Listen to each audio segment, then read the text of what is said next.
There are different accounts available for the everyday investor depending on what your needs and objectives are. Here's a quick rundown of the two most utilized.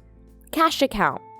This is the basic type of account where you deposit cash to buy stocks, bonds, mutual funds, and the full amount of your investment, plus the stipulated commission must be paid in advance of completing a transaction. Margin account. This is a brokerage account where a broker lets the customer borrow money in order to purchase securities. Securities and cash serve as collateral for the loaned capital.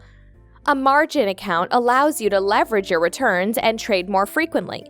However, margin accounts do carry more risk than a cash account because if the value of the stock purchased on margin or loaned money drops significantly, the account holder will be forced to deposit more money or sell some of the stock.